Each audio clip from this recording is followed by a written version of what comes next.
تا حالا شده شاهد این باشی که شخصی حتی در بهترین شرایط خودش علیرغم تمامی هشدارها ریسک کنه و همه چیز رو از دست بده؟ به نظرت باید ساحل امن رو حفظ کرد یا تجربه پرواز رو داشت؟ به چیستاکست خوش آمدید.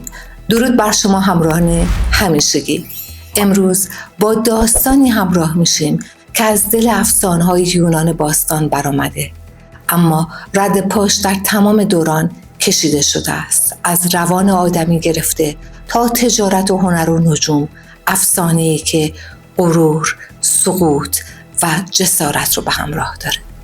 ددلوس، معمار و مخترع بزرگ، همراه پسرش ایکاروس به دستور پادشاه مینوس در برجی بلند در جزیره کرت زندانی میشن. چرا؟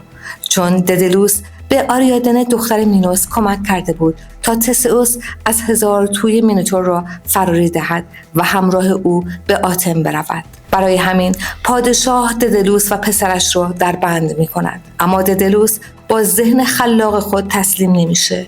با پر و موم بالهایی میسازه تا خودش و پسرش رو از بند رها کنه.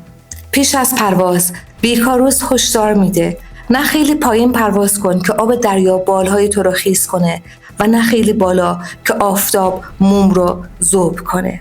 اما ایکاروس از شدت هیجان پرواز از قدرت تازه یافتش مست میشه. هشدار پدر رو فراموش میکنه. بالا بالا بالاتر میره تا جایی که خورشید موم بالهایش را آب میکنه و ایکاروس در دریا سقوط میکنه. پایان تلخ یک رویای بلند پروازانه. این پایان تراژیک برای نسل‌های بعد الهام بخش آثار هنری فراوانی شد. در سال 1898 هربرت جیمز دراپر در نقاشی معروف خود سوگواری برای ایکاروس این لحظه غم‌انگیز را به تصویر می‌کشد. ایکاروس مرده در حالی که توسط نیمفا احاطه شده و طبیعت برای او سوگواری می‌کند. اما این افسانه کهن فراتر از هنر و ادبیات در علم روانشناسی نیز بازتاب پیدا کرده، چرا که بسیاری از افسانه‌ها بازتاب الگوهای درونی انسان‌ها هستند.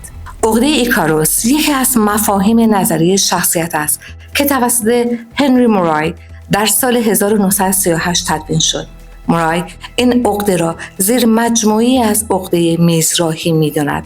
او بر این باور است که این عقده در مراحل اولیه رشد روان جنسی کودک شکل می‌گیرد، زمانی که کودک کنترل ادراری را فرا می‌گیرد و احساس قدرت و کنترل جدیدی را تجربه می‌کند. عوامل محیطی به ویژه واکنش والدین نقش تعیین کننده‌ای دارند. پاسخ‌های افراطی، چه تقویت مثبت بیش از حد، چه تنبیه شدید، موجب تثبیت الگوهای رفتاری ناسازگار نمی‌شوند که در سالهای بعد به شکل ویژگی‌های شخصیتی آشکار می‌شوند.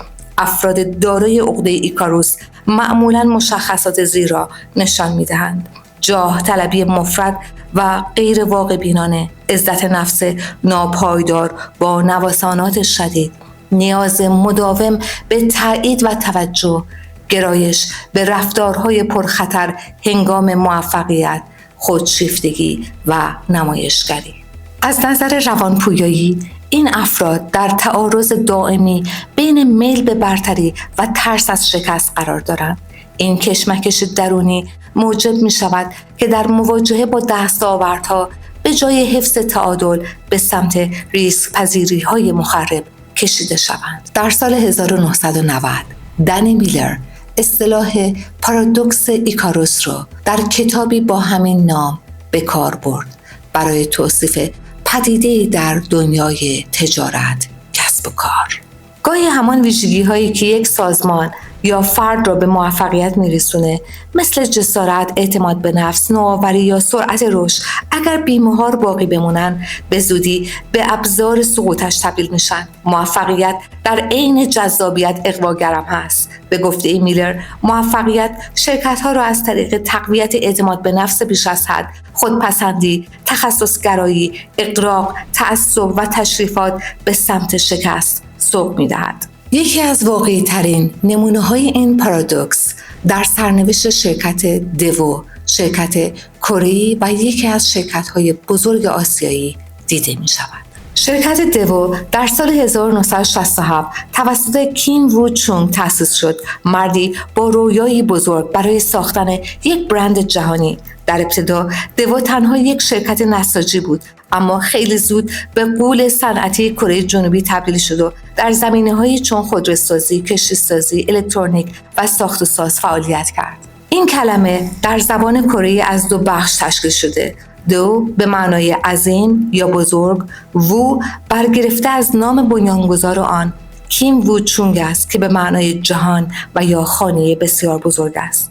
در مجموع دیو را میتوان بزرگی وو یا جهان عظیم و بزرگ تعبیر کرد، عنوانی که دقیقاً بازتاب دهنده جاه طلبی مؤسسه آن بود. کیم وو چونگ در کتاب معروفش به صراحت بیان می کند که دیو باید جهانی شود و نه کمتر. او الگوی بی‌وقفه ای را در پیش گرفت، اما در اواخر دهه 1990 نشانه‌های سقوط ظاهر شد. گسترش بیش از حد، بدهی‌های سنگین، بی‌توجهی به هشدارهای اقتصادی شرکت را به لبه پرتگاه کشاند و سپس در سال 1999 دیو اعلام ورشکستی کرد، یکی از بزرگترین سقوط‌های مالی در تاریخ آسیا. بسیاری این سقوط را نمادی از پارادوکس ایکاروس دانستند. دیو ایکاروس عصر ما بود، بارهایی از بلند پروازی ساخت، اما به هشدارها گوش نداد و در نهایت در دنیای بدهی سقوط کرد.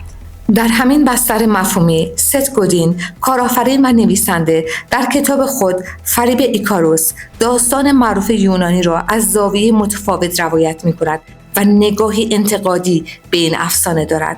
گودین که مسیرش از یک آپارتمان کوچک نیویورک آغاز شد و تا مقام معاونت مدیر عاملی یاهو ادامه یافت، این کتاب را بازنگری در باورهای رایج درباره ریسک پذیری و موفقیت می‌داند. او در فریب ایکاروس به ما یادآوری می‌کند که اغلب فقط به هشدار خیلی بالا پرواز نکن توجه می‌شود، در حالی که پدر ایکاروس همچنین هشدار داده بود که خیلی پایین هم پرواز نکن، چرا که آب دریا بارها را سنگین و بی اثر می کند. گودین می نویسد که پرواز در ارتفاع پایین حتی خطرناکتر است، چون امنیت کاذب و فریبنده‌ای دارد. او باور دارد در دنیای امروز وفاداری کورکورانه به قوانین قدیمی و ترس از ریسک میتواند خود عامل سقوط باشد. در عصری که خلاقیت و شجاعت بیش از هر زمان دیگری ارزشمند شدند، باید جرأت کرد و کار خود را به شکل یک اثر هنری خلق کرد، کاری شخصی، نوآورانه و جسورانه.